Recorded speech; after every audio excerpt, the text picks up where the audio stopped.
देखिए जो हमारी पहली संस्कृति थी हम उसको भूलते जा रहे हैं। आइए आज विचार करते हैं राष्ट्र के विषय में कुछ चिंतन मनन करते हैं। देखिए ईश्वर भक्ति के साथ साथ हमें राष्ट्र भक्ति भी करनी चाहिए, राष्ट्रभक्त भी बनना चाहिए। याद रखना अगर हम राष्ट्रभक्त नहीं बनेंगे, राष्ट्र की चर्चाएं नहीं करेंगे तो याद रखना फिर से लुट जाएंगे, जो पहले लुटे थे वैसे ही लुट जाएंगे।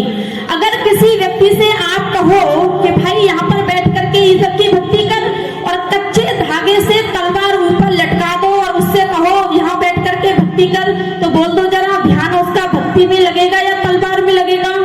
तलवार में लगेगा। उसे मालूम है पता नहीं कब टूट जाए, मेरी गर्दन कट जाए। तो याद रखना हमें राष्ट्र भक्ति, राष्ट्र की बात भी करनी चाहिए। और याद रखना राष्ट्र रक्षा सम्मेलन अगर कोई मनाता है तो केवल और केवल आर्य समाज का मंच है जो राष्ट्र रक्षा सम्मेलन विषय रखता है। तो आइए बंधुओं आज राष्ट्र की बात करेंगे। और एक बात और कह दूं, मैं तो बहुत बहुत नमन करती हूँ यहाँ की जनता को, माताओं को, बंधुओं को, सज्जनों को।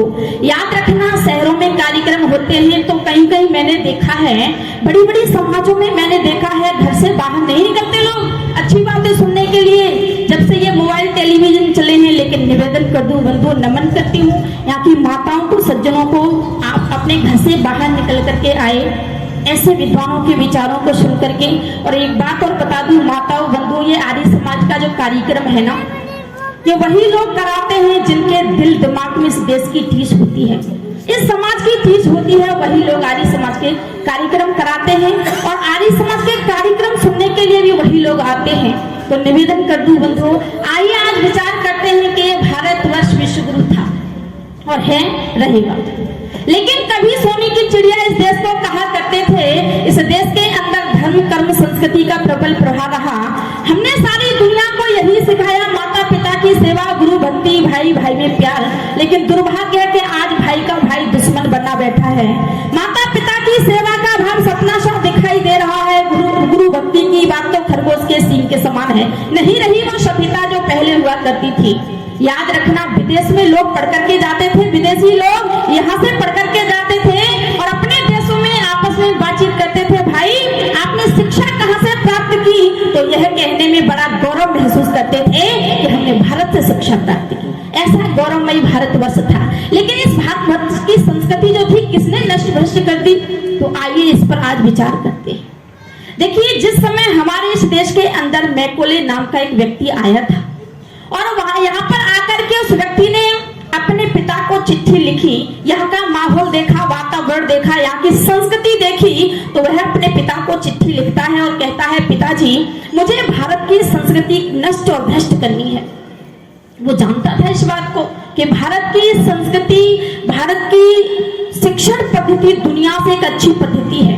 क्या होता था यहाँ पर गुरुकुल चला करते थे और गुरुकुलों में आचार्य लोग पढ़ाया करते थे, ब्रह्मचारियों को अच्छी शिक्षा दिया करते थे।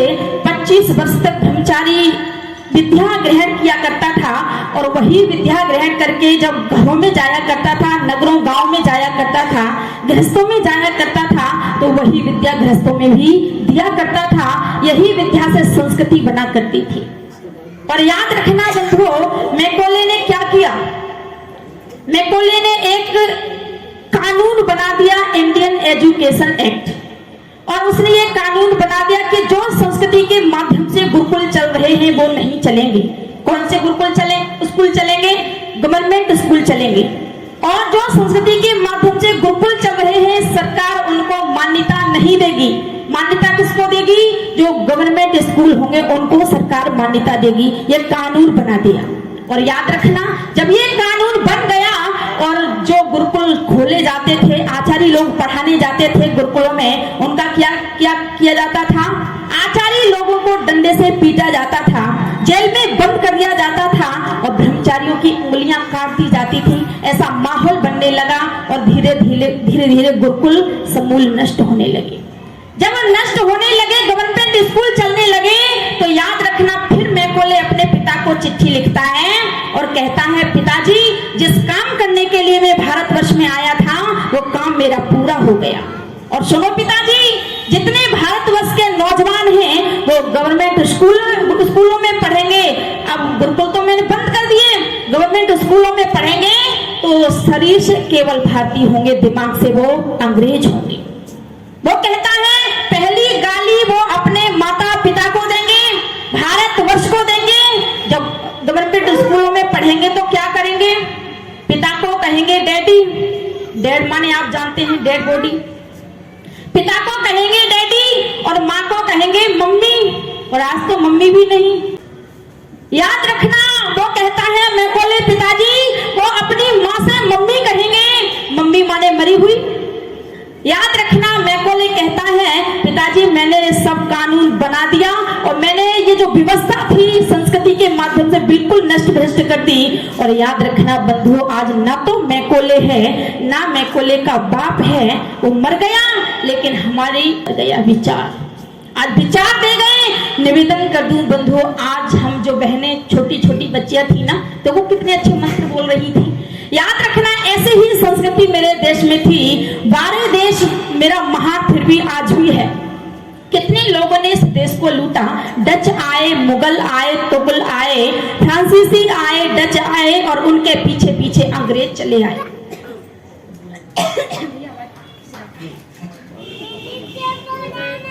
उसके पीछे पीछे अंग्रेज चले आए। निवेदन कर दूं बंधुओं, फिर भी ये भारतवर्ष मेरा महान है। कितने लोगों ने इस देश को लूटा और महमूद गजनवी नाम का एक व्यक्ति आया था, उसने सोमनाथ के मंदिर को लूटा। और बता दूं, सोमनाथ के मंदिर को लूटने के लिए कई जहाज सोने की असतियां भर के ले गया इस देश से। निवेदन कर दूं बंधुओं, फिर भी ये भारत देश मेरा महान है। क्या लिखा कवि ने?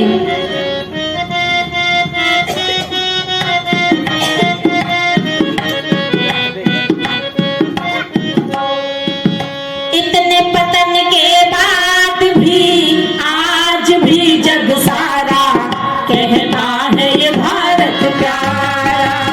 इतने पतन के बाद भी आज भी जग सारा कहता है ये भारत प्यारा।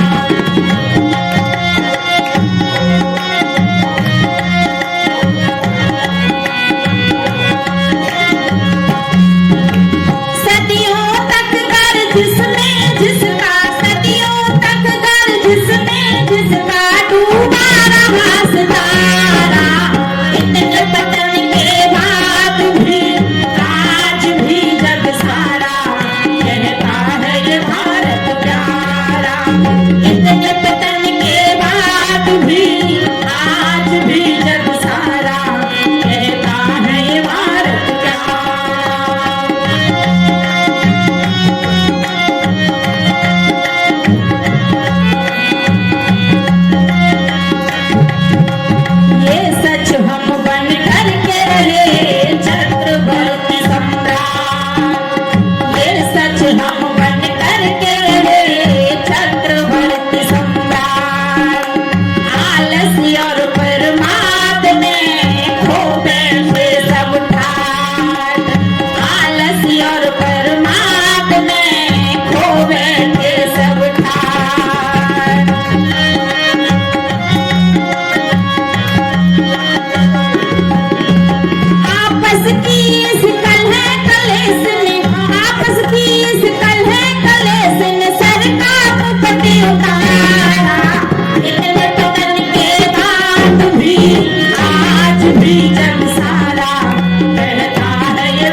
गुरु बचे लाने वालों से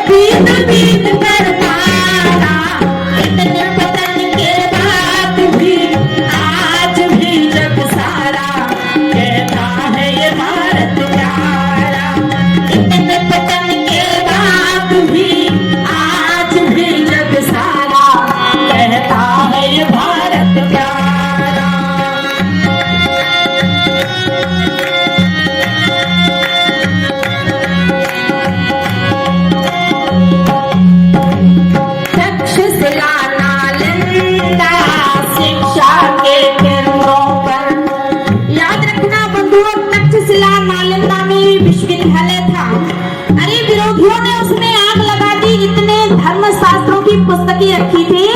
इतिहास बताते हैं जब आग लगी थी उसमें तो 6 महीने तक आग धधकती रही थी। ऐसा मेरा देश था। क्या लिखा?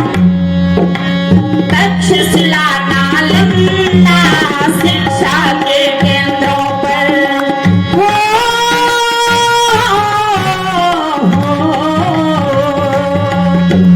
तक्षशिला नालंदा शिक्षा के केंद्रों पर निर्बलता यहाँ जान कर यौवन बने हमलावर। निर्बलता यहाँ जान कर यौवन बने हमलावर। कामनाया बुद्धं शरणं कामनाया बुद्धं शरणं गच्छामि कातारा। इतने पतन के बाद भी आज भी जग सारा कहता है ये भारत प्यारा। इतने पतन के बाद भी आज भी जग सारा कहता है ये भारत प्यारा।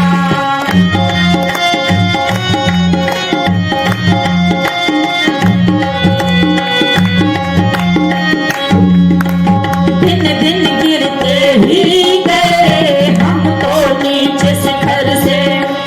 दिन दिन गिरते ही गए हम तो नीचे शिखर से। बनते भी धर्मी ही गए लालच और कुछ डर से। बनते भी धर्मी ही गए लालच और कुछ डर से।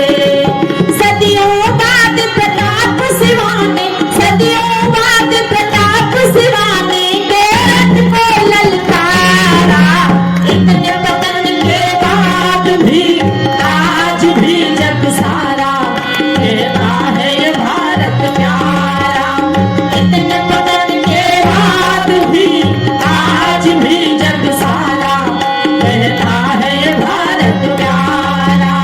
सदियों तक कर जिसमें जिसका सदियों तक कर जिसमें जिसका डूबा रहा सितारा। इतने पतन के बाद भी आज भी जग सारा कहता है ये भारत प्यारा।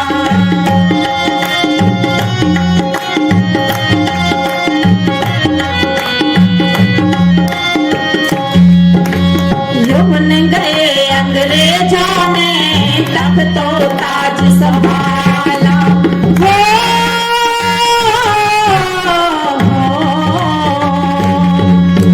यौवन गए अंग्रेजों ने तब तो ताज संभाला। धड़की फिर ऋषि दयानंद सीखी जौहर की ज्वाला। धड़की फिर ऋषि दयानंद सीखी जौहर की ज्वाला। आजादी का बिगुल बजा आजादी का बिगुल बजा हर फूल बना अंगारा। इतने पतन के बाद भी आज भी जग सारा कहता है ये भारत प्यारा। इतने पतन के बाद भी आज भी जग सारा कहता है ये भारत प्यारा।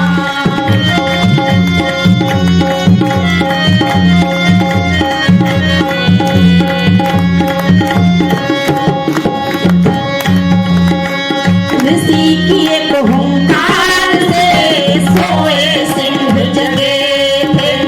ऋषि की एक हुंकार से सोए सिंह जगे थे। पन्ने फिर इतिहास के लहू से गए रंगे थे। पन्ने फिर इतिहास के लहू से गए रंगे थे। बलिदानों ने आजादी को बलिदानों ने आजादी को दे दिया जन्म दोबारा। इतने पतन के बाद भी आज भी जग सारा कहता है ये भारत प्यारा। इतने पतन के बाद भी